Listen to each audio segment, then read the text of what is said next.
लिमन अरादा अन यज़्ज़कर औ अरादा शुकूरा। अल्हम्दुलिल्लाह अला कुल्लि हाल वस्सलातु वस्सलामु अला साहिबि हुस्निहि व जमाल। अम्मा बाद, आऊज़ु बिल्लाहि मिनश शैतानिर रजीम। बिस्मिल्लाहिर रहमानिर रहीम। वमन यतअद्द हुदूदल्लाहि फउलाइका हुमुज़ ज़ालिमून। आमन्तु बिल्लाहि सदक़ल्लाहुल अज़ीम व सदक़ रसूलुना बलागुल मुबीन व नहनु अला ज़ालिका लमिनश शाहिदीन वश्शाकिरीन वल्हम्दुलिल्लाहि रब्बिल आलमीन। इन्नल्लाहा व मलाइकतहु युसल्लूना अलन नबी या अय्युहल्लज़ीना आमनू सल्लू अलैहि वसल्लिमू तस्लीमा। अस्सलातु वस्सलामु अलैका या सय्यदी या रहमतल लिल आलमीन व अला आलिका व अस्हाबिका या सय्यदी या खातमिन नबिय्यीन। अल्लाहुम्मा सल्लि अला सय्यदिना व मौलाना मुहम्मदिन मादनिल जूद वल करम व आलिहि व सहबिहि व बारिक व सल्लिम।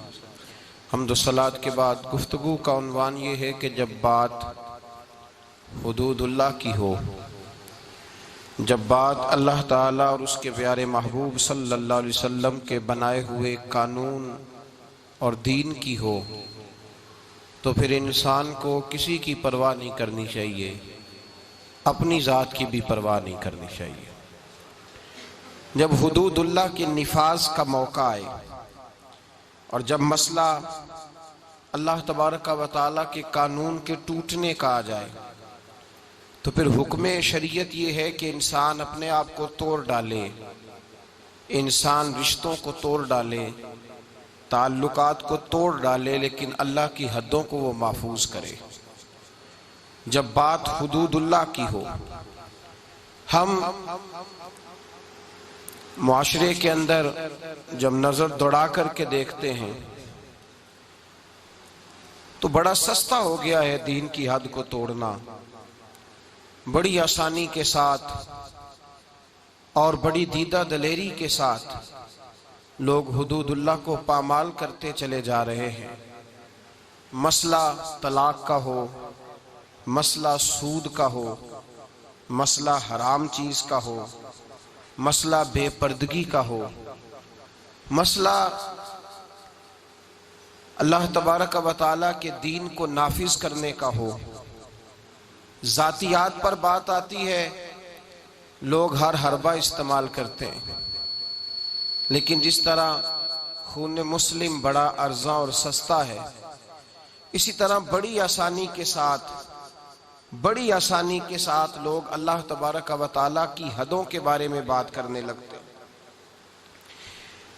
बड़ी जल्दी लोग फिक्रे बोलते हैं और इस बात के नज़ाकत को नहीं जानते, इस पहलू की शिद्दत को नहीं जानते कि जब अल्लाह तबारक व तआला की हदों को तोड़ा जाता है तो फिर अल्लाह तबारक व तआला की बेआवाज लाठी इस तरह बरसती है कि इंसान का सुकून, उसकी तमानियत, जिंदगी का सारा हुस्न खो जाता है। और इंसान ना सिर्फ ये कि वो माज़अल्लाह खुदा फरामोश होता है, वो खुद फरामोश भी हो जाता है। जिंदगी में याद रखें, कभी भी किसी मौका पर भी अल्लाह की हदों को नहीं तोड़ना चाहिए। हमारे माशरे के अंदर पहले लोग तलाक देते हैं,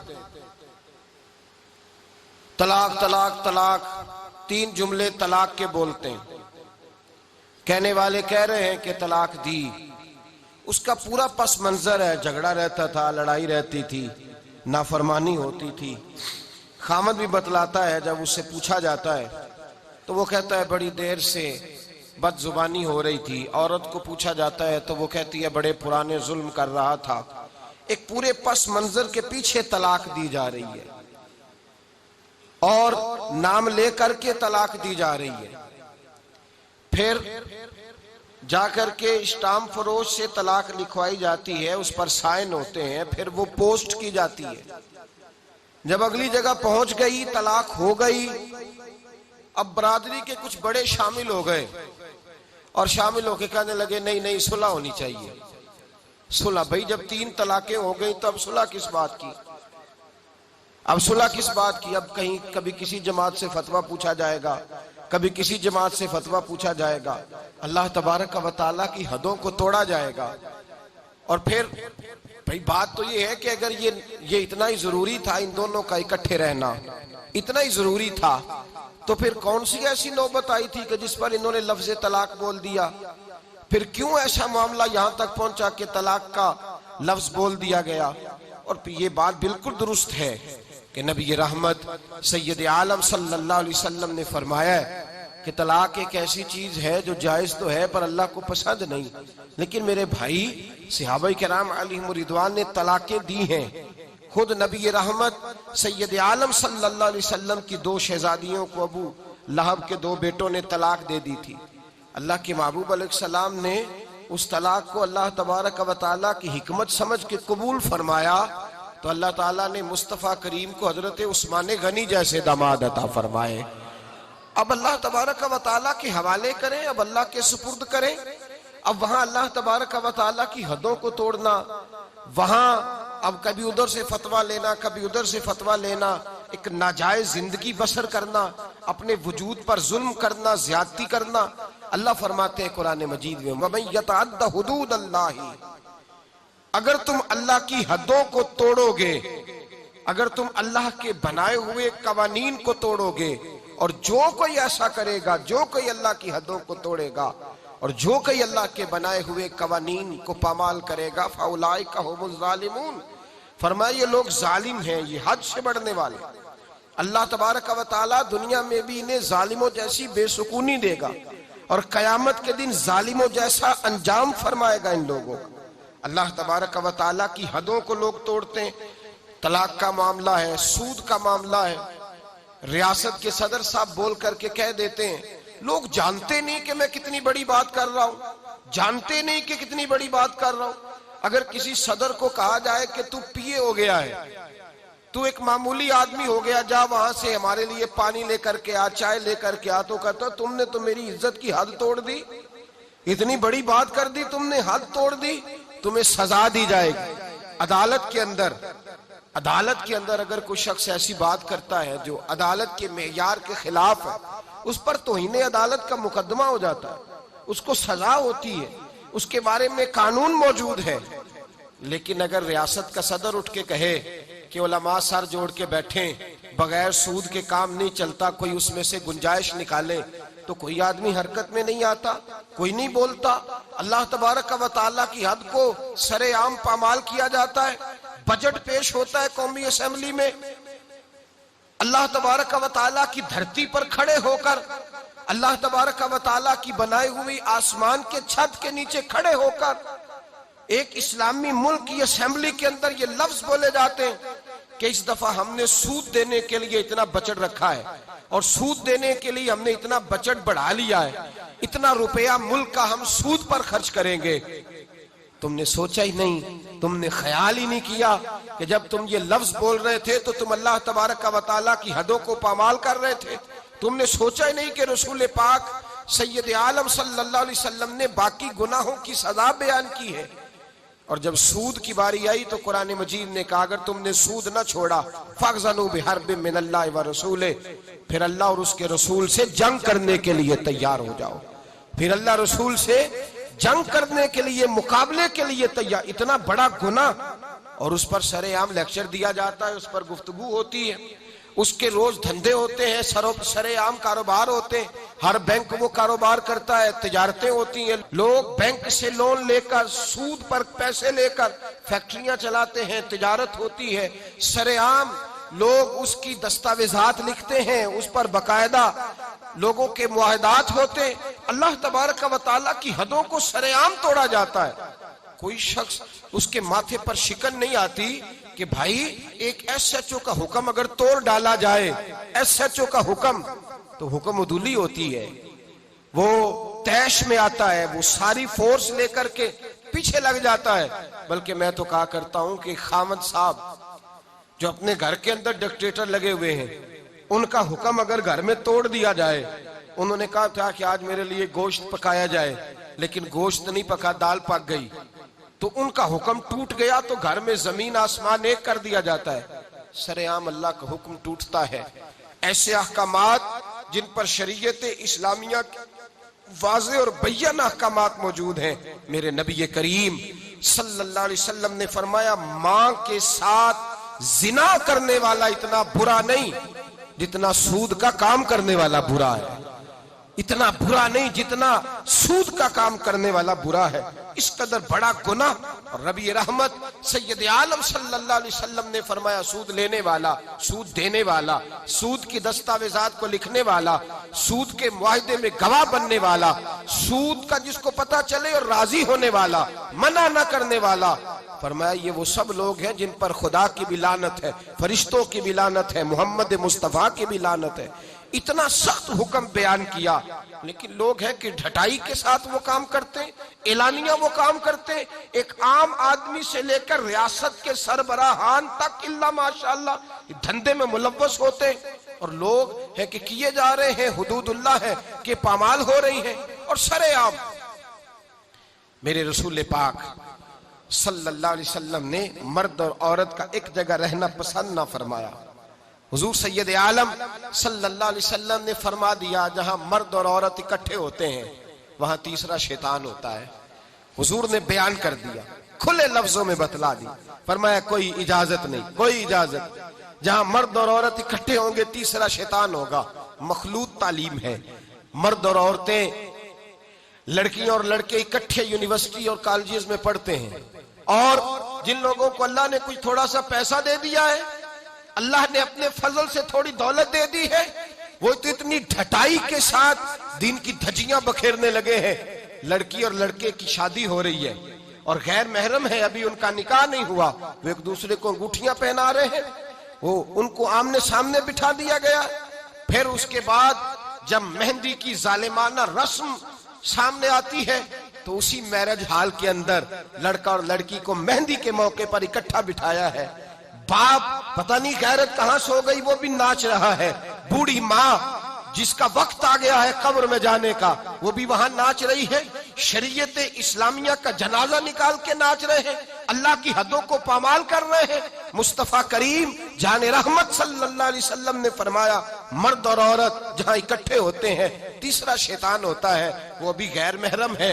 वो अंगूठियां, हाँ शरीयत ने इजाजत दी है शादी से पहले होने वाली बीवी को एक नजर देखने की, उसको इजाजत है, एक नजर देखने की इजाजत दी थी। ये थोड़ी कहा था कि उनको इकट्ठा बिठा दिया जाएगा, वो एक दूसरे को अंगूठियां पहनाते फिरेंगे। नबी करीम रऊफुर रहीम सैयद आलम सल्लल्लाहु अलैहि वसल्लम ने इतना नापसंद किया कि हुजूर सैयद आलम अलैहिस्सलाम ने फरमाया, खिंजीर कुत्ता जो होता है ये निजसुलैन नहीं होता।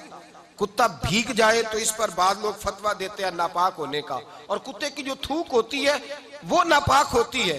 कुत्ता पूरा नापाक नहीं होता, खिंजीर पूरा नापाक होता है, निजसुलैन होता है। मेरे हबीब पाक अलैहिस्सलाम ने फरमाया, खिंजीर पूरा पूरा नापाक है, खिंजीर भी हो और फिर वो गंदगी में, गोबर में, पखाने में लिथड़ा हुआ भी हो, खिंजीर भी हो और गंदगी में लिथड़ा हुआ पहले भी नापाक, फिर उस पर गंदगी लग गई। फरमाया वो अगर तेरे वजूद से टकरा जाए तो इतना बुरा ना हुआ, अगर गैर महरम औरत का जिस्म तेरे वजूद से टकरा गया तो वो लिथड़े हुए खिंजीर से भी ज्यादा खतरनाक है तेरे लिए, इससे भी ज्यादा खतरनाक है। अब तो कोर्स होने लगे, अब तो कोर्स होते हैं, अब तो मर्द और औरत इकट्ठे बैठते हैं, जलसे हो रहे हैं, महफिलें हो रही हैं, टीवी प्रोग्राम हो रहे हैं। कोई समझता ही नहीं कि अल्लाह तबारक व तआला की हदों को पामाल किया जा रहा है। और ये अब मॉडर्न होने की अलामत है, ये अब मालदार होने की अलामत है, ये अब साहिब सरवत होने की अलामत है। याद रखो, जब कोई गज़ब इलाही को आवाज देता है, जब कोई अल्लाह के कानून को चैलेंज करता है, तो रब उसको ढील जरूर देता है पर माफी नहीं देता। उसको ढील जरूर देता है पर वो फरमाता है, इन्ना बत्श रब्बिका लशदीद, फिर जब मैं तेरी रस्सी खींचता हूं तो फिर तेरे रब की पकड़ सबसे सख्त होती है। भाइयों, अल्लाह की हदों को और सुने, मेरे नबी करीम सल्लल्लाहु अलैहि वसल्लम ने फरमाया, दो गिरोह ऐसे हैं कि कयामत के दिन मेरी शफात में हर एक को अल्लाह तबारक व तआला की बारगाह में जाके उसकी सिफारिश करूंगा, उसके लिए अर्ज करूंगा। फरमाया, शफाती li अहलिल कबाइर मिन उम्मती, मैं बड़े बड़े कबीरा गुनाह वालों की सिफारिश करूंगा। लेकिन मेरे मुस्तफा करीम अलैहिस्सलाम ने फरमाया, दो गिरोह, दो जमातें, दो लोग ऐसे हैं जिनकी मैं सिफारिश नहीं करूंगा, मेरी सिफारिश से महरूम रहेंगे। या रसूल अल्लाह सल्लल्लाहु अलैहि वसल्लम, वो कौन से हैं? सहाबा किराम की आंखें खुल गईं, हैरत के साथ कांपते होठों से, लरसती आंखों से देखने लगे, महबूबा वो बदनसीब, वो कोताह किस्मत, वो कौन से ऐसे कम नसीब हैं जो सुबह कयामत आपकी रहमतल लिल आलमीन से भी महरूम रहेंगे, जिन्हें काली कमली का साया भी नसीब नहीं होगा, जिन्हें आपकी शफात कयामत में भी नहीं मिलेगी, वो बदनसीब कौन से हैं? तो मेरे मुस्तफा करीम अलैहिस्सलातु सलाम के सहाबा ने तड़प कर पूछा, तो करीम ने फरमाया, एक वो बादशाह, वो फरमारवा जिसे अल्लाह तबारक व तआला ने अपने फजल से इज्जत दी, अल्लाह ने किसी मुमलिकत का सरबराह बनाया और फिर वो खाइन हो गया, जालिम और जाबिर हो गया, फिर वो लोगों को लूटने लगा, फिर वो गरीबों का खून नचोड़ के अपनी तिजोरियां भरने लगा। सुबह कयामत मेरे मुस्तफा करीम फरमाते, मेरी शफात से भी महरूम रहेगा। और दूसरा, मेरे हबीब पाक अलैहिस्सलाम ने फरमाया, मेरा वो उम्मती हो, कलमा पढ़ने वाला हो, लेकिन अगर अल्लाह की हदों को पामाल करता है, अगर अल्लाह की हदों को तोड़ता है, तो कयामत के दिन वो मेरी शफात का हकदार नहीं है। मैं सुबह कयामत अल्लाह के हुजूर उसकी शफात नहीं, बल्कि बुखारी मुस्लिम में हजरत आयशा सिद्दीका रदी अल्लाह ताला अन्हा हुजूर के इखलाक बयान करती हैं। क्या बयान करती हैं? नबी पाक के, मेरी तरफ देखिए, हुजूर के इखलाक, ये इखलाक बयान हो रहे हुजूर के, ये भी इखलाक है मेरे नबी पाक का, इखलाक बयान करती। कहती है, नबी पाक अलैहिस्सलाम ने कभी अपने दस्ते मुबारक से किसी को मारा नहीं, किसी गुलाम को, किसी औरत को, कभी नहीं। ये इखलाक बयान हो रहा है। फरमाते कभी हुजूर ने किसी पर गुस्सा नहीं फरमाया। बुखारी मुस्लिम में ये भी इखलाक का हिस्सा है, ये भी इखलाक है, कभी किसी पर गुस्सा नहीं फरमाया। लेकिन जनाब आयशा फरमाती है, अगर कोई अल्लाह की हद को तोड़ देता, अगर कोई दीन इस्लाम के कानून को पामाल करता, तो फिर मैं मुस्तफा के चेहरे पर जलाल देखती, फिर मैं हुजूर के लबो लहजे में उसके लिए सख्ती देखती, फिर मैं देखती कि हुजूर सैयद आलम सल्लल्लाहु अलैहि वसल्लम उस पर जलाल फरमाते, अल्लाह के महबूब उससे नाराज होते जो हुदूदुल्लाह को पामाल करता। मेरे भाइयों, जागो और समझो इस पहलू को, अपने बच्चों का माथा चूमना भी इखलाक है, और अगर वो दीन को तोड़े तो उनके मुंह पे थप्पड़ मारना भी इखलाक है, अपने बच्चों पर सारी शफकतें उंडेल देना भी इखलाक है, और अगर वो रसूलुल्लाह के दीन के बागी हो जाए तो उनके खिलाफ डंडा उठाना भी इखलाक है, फिर उनको लताड़ना भी इखलाक है, फिर उनको सख्ती के साथ संवारना भी इखलाक है। तू मीठा बना रहता है, मीठा बना रहता है हर बात के अंदर, बेटी बेपर्दा रहे और तू मीठा बना रहे, बेटा शराब और जुए के अड्डे पे जाए और तू मीठा बना रहे, तेरे घर के अंदर शरीयत इस्लामिया का मजाक उड़ाया जाए और तू कहे मैं इखलाक वाला होता हूं। ये नबी पाक के इखलाक है कि हुजूर रहमतल लिल आलमीन है। लेकिन जनाब आयशा फरमाती है, अगर कोई अल्लाह की हद तोड़ देता, अगर कोई दीन इस्लाम की हुदूद को पामाल करता, तो फिर मैं तड़प के कहती आला हज़रत फाज़िल बरेलवी की गोया जुबान में कि गजब से उनके खुदा बचाए, गजब से उनके, बोलिएगा, गजब से उनके, गजब से उनके खुदा बचाए कि नूर बारी इताब में है। फिर मैं जलाल देखती सैयद आलम।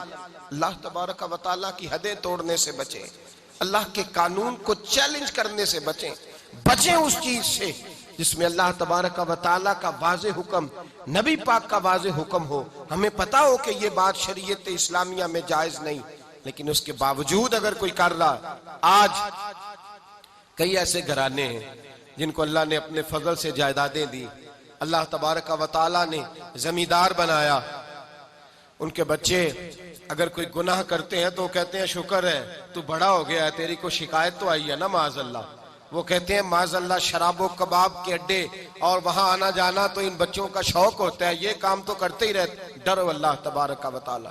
तुमने ये बात नहीं की, तुमने तो गज़ब इलाही को आवाज दी, तुमने तो अल्लाह के जलाल को बुलाया, तुमने तो अल्लाह तबारक व तआला के फरिश्तों को ये पैगाम दिया है कि हम पर अजाब नाजिल कर दिया जाए। वमन यतअद्दा हुदूदुल्लाह फउलाइका हुमुज़ ज़ालिमून।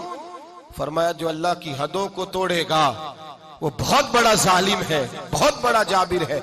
मेरे नबी करीम सैयद आलम सल्लल्लाहु अलैहि वसल्लम हुदूदुल्लाह को नाफिज करते, हुजूर अल्लाह के दीन को नाफिज करते। नबी पाक रहमतल लिल आलमीन है, नाफिज करते। नबी पाक रहमतल लिल आलमीन है। हुजूर की तबीयत नहीं चाहती किसी शख्स के बारे में, लेकिन हुजूर के सामने चोर आया है, चोर आया है, रहमतल लिल आलम चोर आया है। फरमाया इसका हाथ काटो।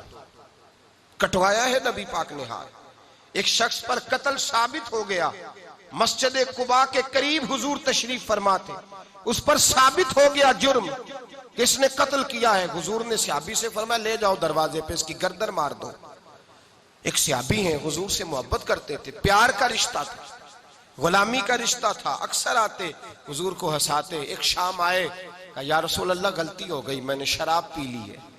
अल्लाह के महबूब ने हुदूदुल्लाह की बारी आई तो मोहब्बत को नहीं देखा, ये नहीं देखा कि मेरा इससे प्यार है, ये रोज आता है मेरे साथ, इसका रिश्ता है, खुव्वत है, गुलामी है।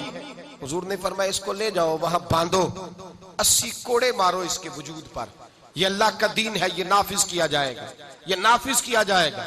इसमें किसी शख्स का जाती प्यार और उसका जाती ताल्लुक काम नहीं आएगा, ये नाफिज होगा।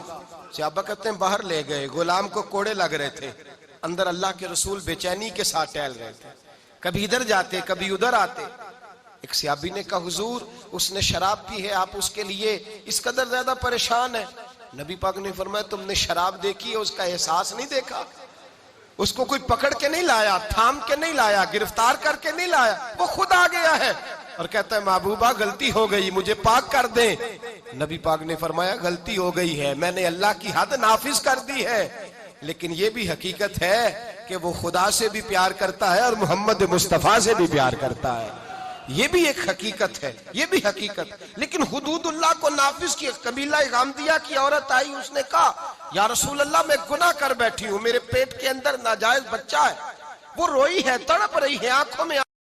हुजूर ने फरमाया जाओ बच्चा पैदा होने पे आना। वो गई है, बच्चे की विलादत पे आई। हुजूर ने फरमाया वापस जा, जब तेरा बच्चा खाना खाने लगे तो आना। बुखारी शरीफ में बितफसील रवायत मौजूद है। सहाबा कहते हैं वो दोबारा लौटी, बच्चा 2 साल का हुआ, बच्चे के हाथ में रोटी थी, वो आई, रो के कहा हुजूर मुझे पाक कर दे, मेरा गुनाह मुझे सोने नहीं देता। मेरे मुस्तफा करीम के सहाबा कहते उसकी तड़प ने हमारे दिलों को नरम कर दिया। लेकिन मेरे मुस्तफा करीम ने फरमाया अल्लाह के दीन को नाफिज किया जाए, यहाँ इसको संसार कराना, रिज्म कराना, इस पर पत्थर बरसाना, ये भी मेरी रहमत ही का तकाजा है। इसलिए कि अल्लाह का दीन जब नाफिज होगा तो जुर्म कम होंगे, अल्लाह का दीन जब नाफिज होगा खताएं कम होंगी, चोरियां कम होंगी, कत्ल कम होंगे, बदकारी कम हो। जब सजा मिलेगी मुजरिम को तो फिर उस पर मुआशरे में अमन पैदा होगा, बुराई खत्म होगी। फरमाया जाओ ले जाओ और ले जा करके इस पर पत्थर बरसाओ, इसे मार दो। सहाबा कहते हैं पत्थर मार मार के उसे मार दिया। अल्लाह का कानून रहमतल लिल आलमीन नबी ने नाफिज किया। और जब उसका इंतकाल हुआ तो हुजूर ने फरमाया गुस्ल दो, सफे बनाओ, मैं खुद इसका जनाजा पढ़ाऊंगा। या रसूल अल्लाह सल्लल्लाहु अलैहि वसल्लम आपने ही कानून नाफिज किया और आप ही जनाजा पढ़ाएंगे? तो मेरे करीम ने फरमाया तुमने उसका गुनाह देखा है, उसकी तौबा का रंग नहीं देखा, एहसास नहीं देखा? फरमाया उस पर अल्लाह की हद आई है और हमने उस पर अल्लाह का कानून नाफिज किया है, और अब उसका हाल ये है कि वो जन्नत की नहरों के अंदर गोते लगा रही है। भाई याद रखें, समझें इस बात, जब अल्लाह का दीन नाफिज होगा। हमारे मुआशरे में हमारा मीडिया अब लोगों को गुनाह के तरीके बतलाता है, लोगों को बतलाया जाता है गुनाह कैसे करना है। वो कसूर के अंदर एक गिरोह पकड़ा गया जो इस तरह की बदकारियां करता था। वो क्या करते थे, कैसे इंजेक्शन लेते थे, किस कोठड़ी में क्या करते थे, सब दिखाया गया। सब दिखाया जाता है, एक एक जुर्म की दास्तानें। बल्कि अल्लाह तबारक व तआला फजल करे, अब तो ऐसी टीमें सामने आ गई जो जाके पीर पकड़ती हैं। कुछ छप्पड़ पीर पकड़ लिया, कुछ थप्पड़ पीर पकड़ लिया, कोई पकड़ लिया है। इनको ये भी तो एहसास होना चाहिए कि ये पीरी मुरीदी एक मुकद्दस शोबा है, ये रसूलुल्लाह की विरासत है। जहां तुम ये बात बयान करते हो कि ये थप्पड़ पीर मिला है, वहां ये क्यों नहीं बयान करते? एक पीर ऐसा भी है दुनिया में जो अजमेर के टिल्ले पे बैठा है और 90 लाख को कलमा पढ़ा के मुसलमान कर गया है। ये चीज तुम क्यों बयान नहीं करते? और फिर तुम पता नहीं किसको पकड़ के ले आते हो, न जाने कौन जाहिल था, अल्लाह जाने कौन था। तुम आओ मैदान के अंदर, हमारे सामने बैठो, हम तुम्हें कराची से लेकर खैबर तक लाखों खानकाहें ऐसी दिखाएंगे जहां आज भी खुदा का नाम लिया जाता है और मोहम्मद रसूलुल्लाह का दीन पढ़ाया जाता है। तुम लोगों को गुमराह करते हो, तुम लोगों को बतलाते हो कि ये सारे इस तरह के होते हैं। वो पता नहीं कौन बदमाश था, गुंडा था, कौन बेदीन था जिसको तुमने पीर बना के लोगों के सामने रखा। हम पीर उसे मानते हैं जिसके एक हाथ में खुदा का कुरान होता है और दूसरे हाथ में मोहम्मद मुस्तफा का फरमान होता है। तो ये याद रखिएगा, याद रख। और हम कभी कमजोर नहीं पड़ते किसी जगह भी। हमें कुछ शख्स आकर के बतलाता है वो फलां बाबा पकड़ा गया, तो हम कहते हैं हमारा नहीं है, वो जिसने पकड़ा उसी का था जिसने पकड़ लिया है। और जो उस पर तनकीद कर रहा है वो उसी का है। झूठ बोलते हैं लोग, झूठ बोल बददियानती का मुजाहरा करते, जुल्म करते हैं। इन बेवकूफ और बदमाशों को लाकर दीन इस्लाम के सिपाहियों और मुजाहिदों की सफ में और उनके साथ मुकाबला कराना चाहते हैं।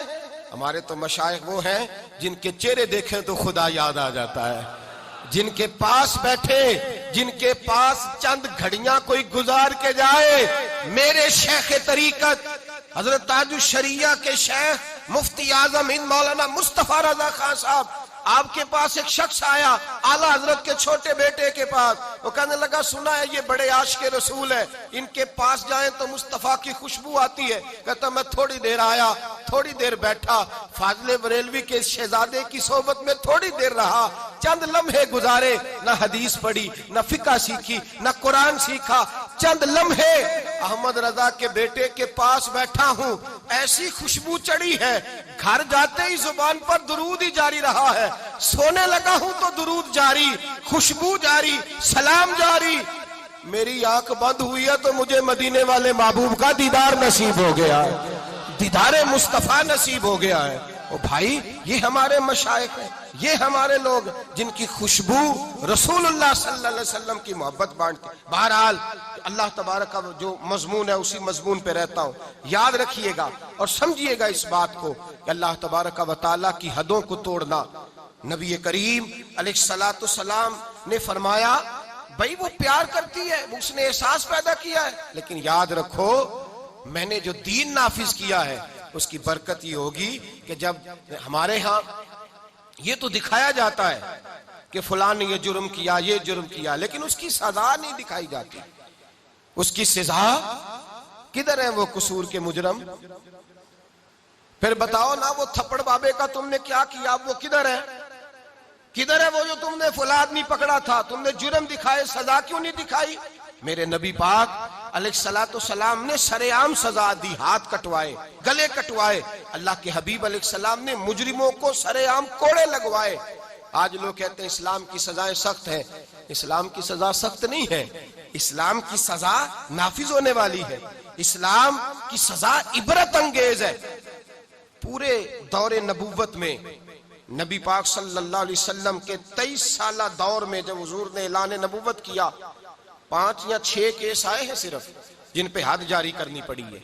जब मुजरम को पता चलता है ना मुझे सजा होगी, फिर वो जुर्म नहीं करता।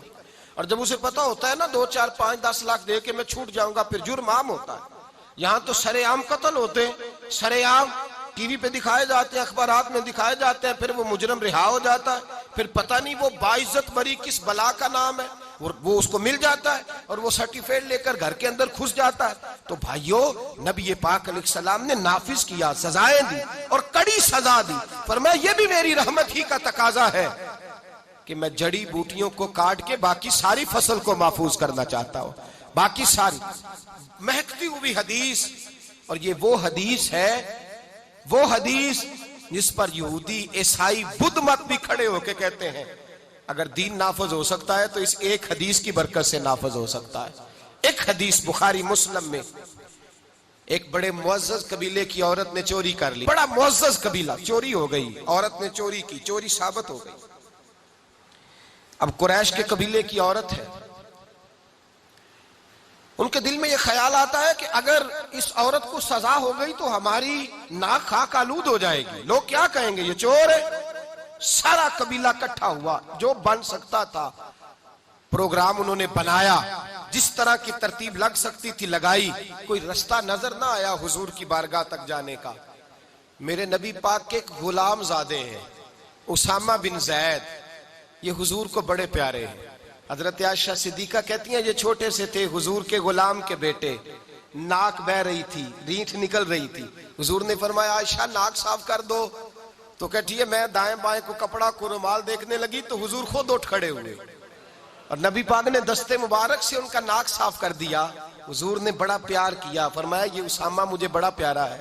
नबी पाक ने फरमाया ये लड़की होता तो मैं इसे जेवर पहनाता, मैं इसके लिए बहुत सारी चीजें खरीद के लाता। हुजूर मोहब्बत करते, जनाब उसामा से प्यार करते, गुलामी का रिश्ता।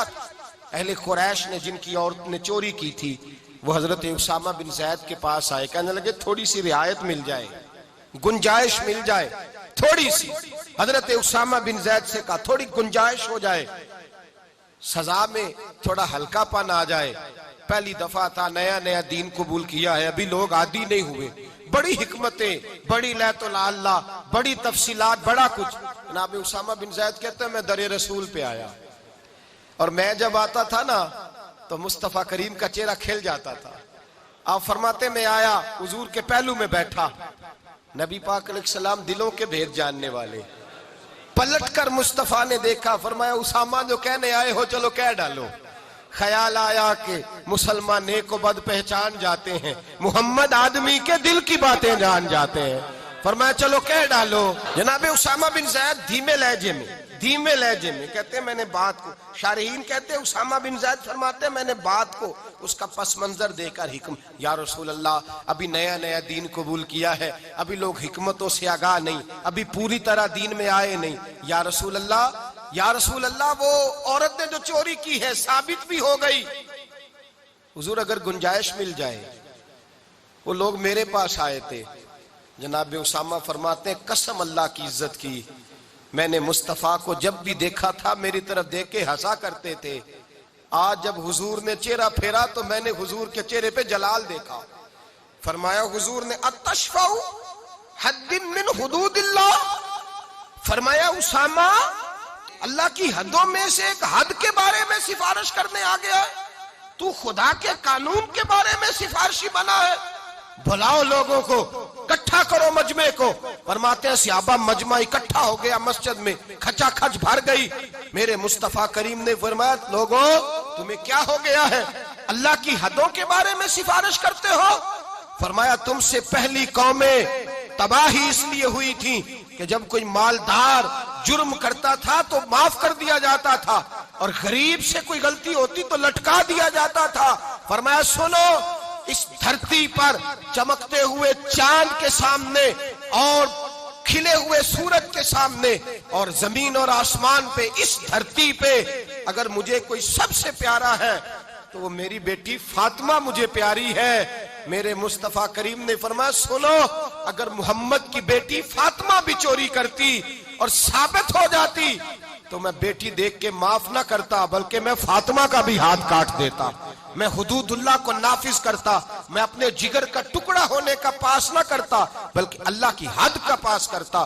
फमन यतअद्दा हुदूदुल्लाह फउलाइका हुमुज़ ज़ालिमून, वो जालिम है तो अल्लाह तबारक व तआला की हद के मामले में सिफारिश करता है। मेरे नबी करीम सैयद आलम नूर मुजस्सम सल्लल्लाहु अलैहि वसल्लम ने कानून बना दिया, उम्मत के लिए कानून।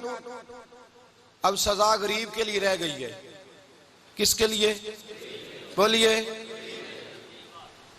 गरीब आदमी सड़क पे जा रहा है ना, गरीब आदमी मोटरसाइकिल टूटा हुआ है और आ रहा है बेचारा। मैं किसी महकमे पर एतराज नहीं करता, लेकिन मैंने अपनी आंखों से ये मंजर देखे हैं। पुलिस वाले ने हाथ दे लिया तो वो कांपने लगा है, वो कांप रहा है, वो डर रहा है। किधर से आ रहे हो? जनाब मैं मजदूरी करने गया था। तो वो फला चीज किधर है, कार्ड किधर है, वो फलानी चीज, उसको नजर आ रहा है ये गरीब है, ये चोर नहीं, ये डाकू नहीं। बल्कि अगर मेरा जुमला सख्त ना हो तो जो बड़े बड़े डाकू हैं उनकी तो पुलिस बंदूकें लेके हिफाजत करती फिरती है, उनके तो डाकुओं के तो पीछे लगी हुई मुहाफिज बनी हुई है उनकी। गरीबों पर सारा जुल्म होता है और अमीर वो दनदनाता फिरता है और रोज कानून तोड़ता है, वो कानून को जेब में रखता है, उसकी बगल में होता है कानून। छोटे आदमी को परेशान किया जाता है, लेकिन बड़े आदमी को आजादी मिलती है। हजरत उमर फारूक रदी अल्लाह तआला अन्हु के जमाने में हजरत अमर बिन आस रदी अल्लाह तआला अन्हु ने मिस्र फतह किया, फातह मिस्र हुए, जद्दोजहद के साथ फतह किया, मिस्र फतह हो गया। तो हजरत सैयदना उमर फारूक ने हजरत अमर बिन आस को वहां का गवर्नर बना दिया। गवर्नर साहब के बेटे थे, मोहम्मद बिन अमर उनका नाम था। उन्होंने एक आम मिस्री, आम आदमी के साथ घोड़ा दौड़ाया कि जिसका घोड़ा कामयाब हो जाएगा उसको इनाम मिलेगा। घोड़ा दौड़ाया, अब वो आम आदमी का घोड़ा जीत गया, गवर्नर साहब के बेटे का घोड़ा हार गया। अब उसके लिए शोर हुआ, लोगों ने वाह वाह की, बल्ले बल्ले हुई, नारे लगे, इनाम मिला। जब वहां से निकले तो वो गवर्नर साहब का बेटा जो बिगड़ गया था उसने दुर्रा लिया, उस आम मिस्री के बेटे को कोने में खड़े करके उसके वजूद पे दुर्रे बरसाए, मार मार के लहू लोहान कर दिया।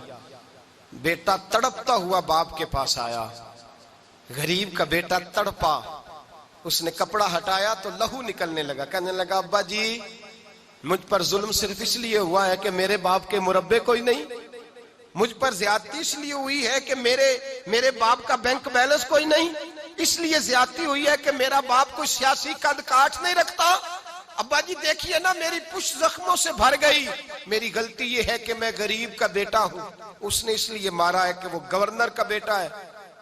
बाप ने कहा बेटे चुप कर जा, ये जुल्म का दौर नहीं, ये उम्र का दौर है, ये ज्यादती का दौर नहीं, ये अदल का दौर है, ये रसूलुल्लाह के गुलामों का दौर है। इस दौर में जुल्म नहीं होते। बैठ घोड़े की पुश्त पे। 2-3 दिन लगे तो मदीने आए, और जब मदीने आकर के उस बाप ने अपने बेटे की पुश्त से कपड़ा उठाया तो फारूक आजम जैसे दलेर रो पड़े। पहले सजदे में गए, कहने लगे खुदावंदा मुझे माफ कर दे, मेरे दौर के अंदर ये काम हो गया, ए अल्लाह मुझे माफ कर दे, मुझसे दरगुजर फरमा। फिर फरमाया जाओ अमर बिन आस को भी लाओ, उसके बेटे को भी लाओ। दोनों को लाया गया। हजरत फारूक आजम रदी अल्लाह तआला अन्हु ने भरे मजमे में उस बिगड़े हुए बेटे को कहा तूने इसलिए मारा है कि इसका बाप गरीब था, तेरा बाप गवर्नर है ना, वो खड़ा है सामने, वो फौजों वाला गवर्नर वो खड़ा है। उस गरीब मिस्री के बेटे से कहा दुर्रे उठा, और जितने इसने तेरे वजूद पे मारे थे उतने ही तू भी इसके वजूद पे मार। और ये तू तेरा तो बाप मौजूद नहीं था, इसका सामने खड़ा है। दुर्रे बरसाए, चीखें निकली, और मस्जिद नबवी के सहन के अंदर लोगों ने यह मंजर देखा। फिर हजरत उमर फारूक ने पलट कर देखा अमर बिन आस की जानिब, फरमाया अमर गवर्नरी का लिबास उतार ले, जा टाट का लिबास पहनकर ऊंटों का रेवड़ चराया कर। लोग कहने लगे हुजूर अमर बिन आस की गलती क्या है, उनको सजा क्यों मिल रही है? आप फरमाने लगे अमर बिन आस के बेटे के दिल में ख्याल कैसे आया कि ये गवर्नर का बेटा है? इसके दिल में ख्याल कैसे आया? इसके घर में बात हुई होगी ना कि तू गवर्नर का बेटा है, इसके दिल में बात हुई होगी ना कि तू चौधरी का बेटा है। बाकी कमी होते हैं, इसके दिल में बात डाली किसने कि तू अमीर है, बाकी नीच होते हैं, ये पैगाम दिया किसने? पर मैं चूंकि इसके बाप ने घर के अंदर कोई बात की होगी, अब ये गवर्नरी के काबिल नहीं रहे, अब ये ऊंट चढ़ाया करेंगे।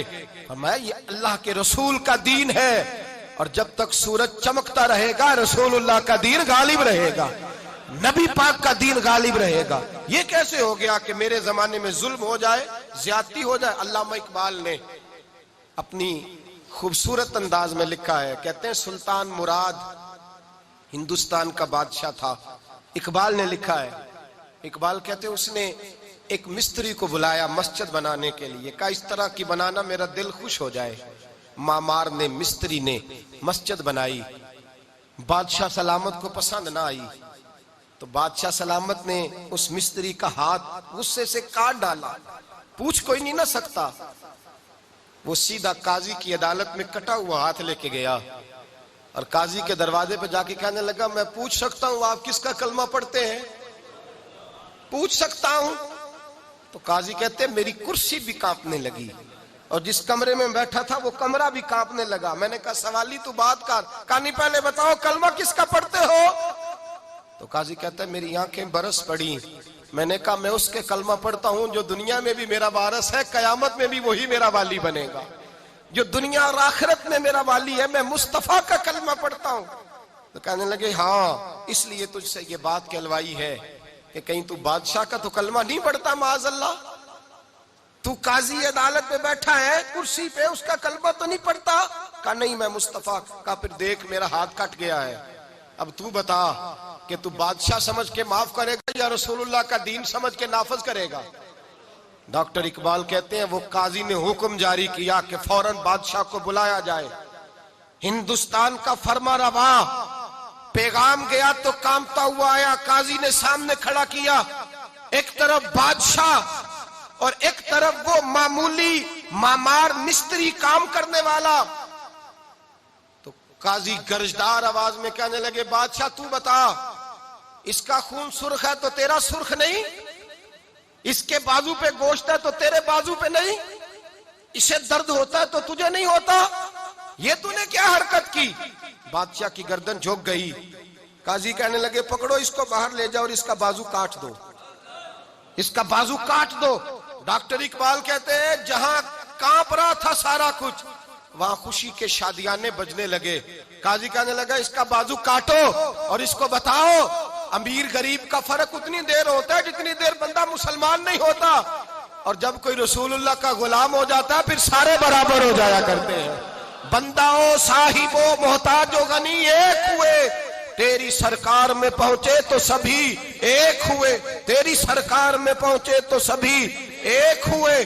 और अपनी मिल्लत पर कयास अक़वाम मगरिब से न कर, खास है तरकीब में कौमे रसूले हाशमी, ले जाओ काटो इसका बाजू। इकबाल कहते हैं जब बाहर ले जाया गया बादशाह को तो बादशाह ने गर्दन झुकाई। वो मिस्त्री कहने लगा तूने गर्दन क्यों झुका दी है, अब क्या हुआ? तो बादशाह सुल्तान मुराद आंख खोल के कहने लगा भूल गया था, गलती हो गई थी, बादशाही के तकब्बुर में आया था। वो जो तेरा हाथ काटा है वो तकब्बुर से कट गया है, और ये जो गर्दन मैंने झुका दी है ये मैंने अपने नबी के दीन की हद के नीचे झुका दी है, हुजूर के कानून के नीचे झुका दी है। यहां सजा लूंगा वहां शर्मिंदा नहीं होना चाहता। उस मिस्त्री ने बढ़ के सीने से लगा लिया और कहने लगा काजी साहब मैंने माफ किया, मुझे पता चल गया है कि मुसलमान बादशाहों का कलमा नहीं पढ़ते, मोहम्मद अरबी का कलमा पढ़ते हैं, रसूलुल्लाह का कलमा पढ़ते हैं। और जब तक मुसलमान नबी पाक का कलमा पढ़ेंगे कोई अल्लाह की हदों को नहीं तोड़ेगा, कोई दीन को पामाल नहीं करेगा, किसी के अंदर ताकत पैदा नहीं होगी कि वो दीन की हद को तोड़ सके। हजरत जनाब सैयदना महमूद गजनवी रहमतुल्लाह ताला अलैह बैठे हैं अपने दरबार में। एक गरीब औरत तड़पती रोती हुई आई, मां बिलखती हुई आई और आगे कहने लगी बादशाह जरा मुझ गरीबनी की फरियाद भी सुन। बादशाह ने कहा जल्दी से बुलाओ, कहीं इसकी चीखें कोई जलजला बर्पा न कर दे। करीब आए, क्या बात है? कहने लगी कोई शाही खानदान का नौजवान है, मैं बेवा औरत हूँ, हिंदू मजहब से ताल्लुक रखती हूँ, मेरी 4 बेटियां हैं, कोई बादशाह कोई शाही खानदान का नौजवान है, सिपाहियों समेत आता है, शराब के मटके लाता है, मेरे घर में घुसता है, मेरे पास और तो कोई शय नहीं, एक इज्जत ही है। जब वो जवान बेटी की तरफ देखता है तो मैं सोचती हूँ अब दुनिया में बचा क्या है। बादशाह मैं बड़ी मुश्किल से तुझ तक पहुंची हूँ, मैं अगरचे हिंदू हूँ पर मेरी फरियाद रसी कौन करेगा? सुल्तान महमूद गजनवी कहने लगे तू जा, और मैंने अपने सारे सिपा सालारों को सिपाहियों को हुक्म दे दिया है आइंदा जब तू आएगी तो तुझे रात के वक्त भी मेरा दरबार खुला मिलेगा। जैसे ही वो तेरे घर आए फौरन पहुंच जाना, आके इत्तला देना। रात का सन्नाटा, वो गरीबनी फिर तड़पती हुई चीखती हुई आई, बादशाह जरा जल्दी कर, गरीब की इज्जत लुट न जाए, जरा जल्दी निकल, देखना कोई सरमाया आज खत्म ना हो जाए। बादशाह खुद उठे, तलवार पकड़ी, घर में गए, दिया जल रहा था, दिया बुझाया। अब बादशाह ने अल्लाहु अकबर कहा और शाह में जर्क बर्क नौजवान की गर्दन पर जब बादशाह ने तलवार मारी, लुढ़क करके गर्दन दूर गिरी। फिर हिंदुस्तान का फरमारवा सजदे में गिरा, कहने लगा ए अल्लाह तेरा शुक्र है, ए अल्लाह तेरा शुक्र है, ए अल्लाह तेरा शुक्र है। फिर बादशाह ने कहा पानी तो लाओ, दिया तो जलाओ, पानी लाया गया, कहा रोटी तो लाओ। खुश्क रोटी के चंद टुकड़े बादशाह ने खाए, 1 गिलास पानी का, 2 गिलास पानी के, 4 गिलास पानी, 2 जग बादशाह पानी के पी गया। और फिर रोता हुआ जब उठा तो बीबी कहने लगी बादशाह तेरा शुक्रिया, पर मुझे समझ नहीं आई इस रंग की, दिया क्यों बुझाया है, सजदा क्यों किया है, पानी क्यों मांगा है। तो बादशाह कहने लगा बीबी बस तेरा काम हो गया, तू छोड़। कहने लगी जरा बता तो सही, बता तो सही, तुझे वास्ता उस रसूल का जिसका तूने दीन नाफज किया है और जिसके कहने पर तूने गरीबनी का काम आज उसकी इज्जत को लुटने से, बता तो सही। तो बादशाह कहने लगा एक की बहन है और ये जो तेरे घर आया था ये उसी एक बहन का बेटा है और इकलौता बेटा है। तहकीक की तो पता चला मेरा अपना भांजा ये जुल्म कर रहा है। मैंने कसम खाई थी कि जब तक तुझे इंसाफ नहीं मिलेगा ना रोटी खाऊंगा ना पानी पीऊंगा। आज 3 दिन से हल्क खुश्क है, इसलिए कि मुस्तफा का दीन नाफिज करना है, इसलिए कि हुदूदुल्लाह को कायम करना है। फरमाया आज जब मैंने दिया गुल किया, आज चराग बुझाया, तो इसलिए कि जब भांजे को मारूं तो कहीं बहन की सूरत सामने ना आ जाए। ये इंसाफ है, ये बेइंसाफ होता है। ये वो इंसाफ है जो नहीं देखता कि सामने क्या है, इसकी आवाज नहीं होती, धड़कन नहीं होती, ये तलवार चलती है तो लिहाज नहीं करती, इसलिए दिया बुझाया था। और सजदा शुक्र इसलिए अदा किया है कि अल्लाह तेरा शुक्र है मैंने तेरे रसूल का दीन नाफिज कर दिया है। ये बात कह करके सुल्तान महमूद गजनवी कहने लगे पानी पिया है इसलिए कि उस दिन का प्यासा हूं जिस दिन तू फरियाद लेके आई, खुश्क रोटी इसलिए खाई है उस दिन का भूखा हूं जिस दिन तू फिर रोते हुए।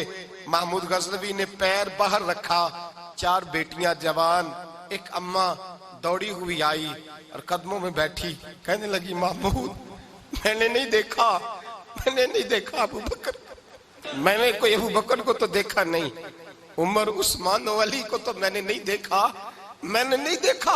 फातिमा ज़हरा के बाप की कैफियत कैसी थी, पर तेरे रंग में, तेरे अंदाज में मुझे जलवे जरूर नजर आए हैं। अब मेरी बेटियां आम बेटियां नहीं रहेंगी, ये फातिमा की कनीज़ें बनेंगी। अब मैं हजरत आयशा का पानी भरूंगी, तूने हुजूर का दीन नाफिज किया है, अब मेरा दिल बदल गया है, तू कलमा पढ़ा, हम 5 माँ बेटियां मुसलमान होना चाहती है। मेरे भाई जब रसूलुल्लाह का दीन नाफिज होता है फिर गरीब की मदद होती है। गरीबों ना आजमाओ बार बार चेहरे बदल के जालिमों को, दुआ करो रमजान की सुहानी सुबह में, ऐ अल्लाह हमें कोई महमूद गजनवी का वारस अता फरमा, ऐ अल्लाह को सुल्तान सलाहुद्दीन अय्यूबी का जानशीन अता फरमा, कोई उमर बिन अब्दुल अजीज को मानने वाला दे, हमें वो दे जिसके लबों पे इमाम हसन और हुसैन का नाम जारी हो, कोई ऐसा अता फरमा जो हजरत अली को अपना आइडियल कहता हो, जो उस्मान गनी की हया, उमर फारूक की अदालत का वारिस हो, जो अबू बकर सिद्दीक की सदाकत को आइडियल समझता हो। यही चराग जलेगा तो रोशनी होगी। जब अल्लाह की हद का मामला आए किसी की परवाह न करना, फिर न देखना सामने कौन है, फिर न देखना कौन है और क्या कहता है। हजरत फारूक आजम के जमाने में गुस्सान के बादशाह ने कलमा पढ़ लिया था, शाह गुस्सान ने। आज तो मक्के और मदीने में भी हालात बिगड़ गए। अब तो पैकेज होते हैं हज का, एक वीवीआईपी, एक वीआईपी, एक आम, एक इकानमी। अब तो वहां भी पैकेज हैं, अब तो वहां भी अमीर आए तो उनके लिए अलग रास्ते हैं अरफात और मिना जाने के लिए। हजरत उमर का जमाना था, गुस्सान के बादशाह ने कलमा पढ़ा, लंबा जुब्बा पहन के तवाफ काबा कर रहा था, एक गरीब का पैर जुब्बे पे आ गया, गरीब का, मजबूर का, गुलाम का। बादशाह ने पलट के थप्पड़ जो मारा तो मजमे में खाना काबा के साए में गरीब रोने लगा और हजरत उमर के पास गया, कहने लगा मैं रुसवा हो गया और सरे तवाफ रुसवा हो गया। ए उमर, अल्लाह के घर आके भी मेरी रुसवाई हुई। हजरत उमर ने गस्सान के बादशाह को बुला के कहा कि इसे बदला दे, इसे राजी कर या बदला दे। कहने लगा उमर, अब मैं इसे बदला दूं? आपने फरमाया ये मेरे नबी पाक का दीन है, ये हुजूर का दीन है, ये नाफिज होगा। ये अमीर गरीब के लिए अलहदा अलहदा नहीं, इसे बदला दे, ये तुझे थप्पड़ मारेगा, तुझे खाना पड़ेगा। उसने कहा अगर मैं ऐसा ना करूं तो आप फरमाने लगे फिर मैं उमर हूं, फिर मैं उमर हूं, फिर मैं तुझसे करवाऊंगा, तुझे करना पड़ेगा, तुझे ये करना पड़ेगा, मैं करवाऊंगा। हजरत सैयदना उमर फारूक ने कहा एक रात का वक्त है तेरे पास, या इसे राजी कर ले या सवेरे उसी तरह तवाफ होगा, उसी तरह मजमा होगा और तवाफ की उस जगह जहां तूने थप्पड़ मारा था ये तुझे थप्पड़ मारेगा और सारा जमाना देखेगा कि रसूलुल्लाह का दीन कैसे नाफिज होता है। तुझे थप्पड़ खाना पड़ेगा, मार खानी पड़ेगी। अल्लाहु अकबर। जब सैयदना फारूक आजम ने उसे ये कहा, एक रात सोचने का वक्त लिया उसने, रातों रात सामान उठा करके वापस भाग गया, ईसाई हो गया। एक आदमी ने कहा उमर इतना बड़ा बादशाह था, उसके पीछे कितने लोग मुसलमान होते, माले खजाना में कितना नफा आता, ये होता वो होता। हजरत उमर कहने लगे चुप कर जाओ, ना माल चाहिए, ना ज्यादा तादाद चाहिए, ना बादशाह चाहिए, हमें तो अपने मुस्तफा का दीन चाहिए, हमें तो रसूलुल्लाह का दीन चाहिए, इससे ज्यादा हमें किसी चीज की हाजत नहीं। भाई यही चराग जलेगा तो रोशनी होगी। रसूलुल्लाह के दीन की हद के मामले में किसी की परवाह न करें। जब आपको वाज़े कुरान की आयत मिल जाए, जब हदीस से मुबारका वाज़े मिल जाए, फिर अपनी राय पे फिर उस पर अपनी राय को न डालें, थोपे ना, फिर ये ना देखे मैंने घर बचाना है, मैंने फलां चीज बचानी है। बस अल्लाह तबारक व तआला की हद का जहां मामला है, मैंने शुरू में कहा था हर रिश्ता तोड़ दो, हर ताल्लुक तोड़ दो, अपना आप भी टूटता है तो तोड़ दो, लेकिन देखना कहीं रब रसूल की हद ना टूटने पाए। ये हद कभी नहीं टूटनी चाहिए। दीने इस्लाम की जो हुदूद अल्लाह और उसके रसूल ने मुतय्यन फरमाई हैं, उनको कभी नहीं टूटना चाहिए। दुआ है खालिक की बारगाह में अल्लाह ताला हमें अपने महबूब के दीन की हिफाजत की तौफीक अता फरमाए। आखिर दावाना अनिल हम्दुलिल्लाह।